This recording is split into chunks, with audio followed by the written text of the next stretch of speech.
Hey guys, so over the winter break, my quartet got to participate in the Robert Mann Quartet Institute, and we had a great time working with amazing mentors, colleagues, and most of all, we got to play beautiful music that we love. One of these pieces was Felix Mendelssohn's Opus 80 string quartet, and it's nicknamed The Storm. It's very turbulent, and it was written for his sister Fanny. And Felix and Fanny were extremely close. A lot of people read their letters and get uncomfortable because they were almost improperly close, and that colors this piece with a lot of sadness. That sadness happens in the third movement primarily, which is the only piece that isn't super stormy in terms of speed.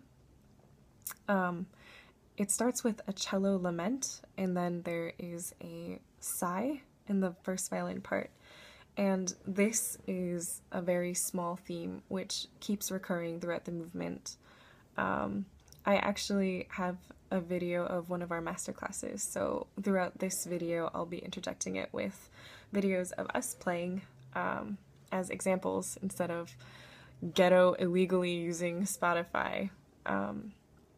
So yeah, I hope you enjoy this video. Here's the first part.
So as you can see, this movement has a lot of really complex emotions.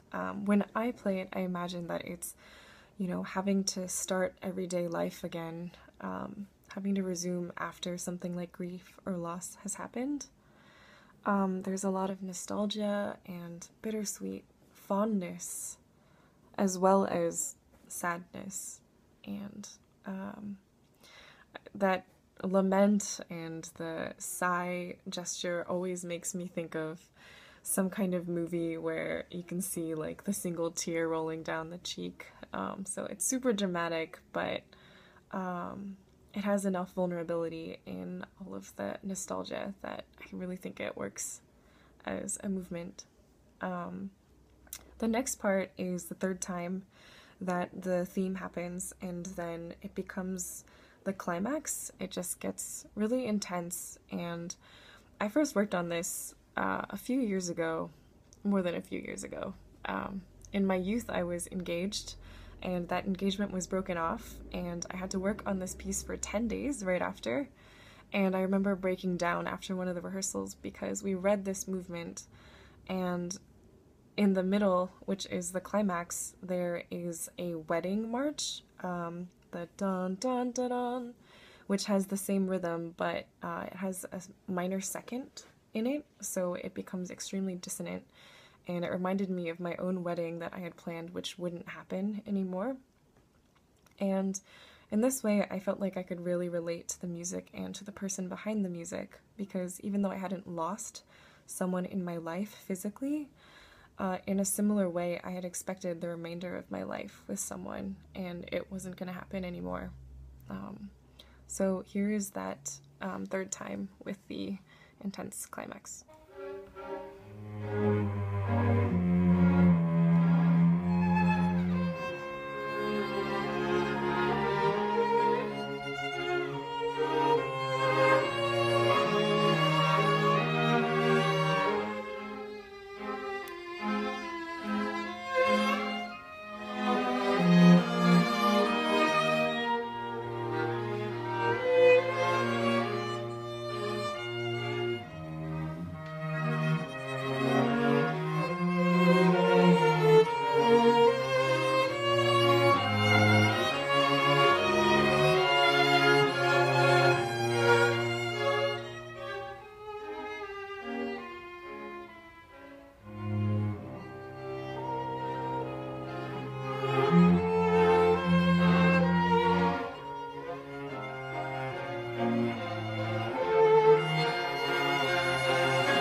So after all of that anguish and then the bleak, kind of doubtful wandering, the music warms up again, and that reminds me of everyday life as well. You know, those moments where you're gripped by something emotionally and then you have to resume because everything else around you is resuming. And there are, again, all of these changes in dynamics that the musicians are expected to do. We grow up kind of knowing how phrases should be, but a lot of his dynamics and the things that he's placed are really unexpected for the musicians, and that kind of is similar to how unexpectedly things will happen in our lives, like grief. So then the last time the theme comes back of the lament and the sigh is what I'll play next, and the piece ends before it ends. I guess there's like a small epilogue or coda, and the first violin, after all of this bleakness, seems unable to continue, and there is this A flat that I, in this case, play, and for me that's the moment that Felix is either at his lowest or Fanny is actually flatlining, and it's really sad. The rest of the quartet is just kind of the very dregs of going on in their scales, and in this little cadenza at the end, I always imagine some, you know, like a crazy movie or something where I see her spirit kind of tiptoeing out of the body and realizing that she's free, or he finally tentatively decides that it's okay to step out of grief. Whatever it is, this movement ends with hope, with optimism, and with rest. And this was really exciting for me during my hard time, because I felt like if they could make it out of this piece and he could make it out, then I could too. Of course, he did die like 2 months later.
Beautiful.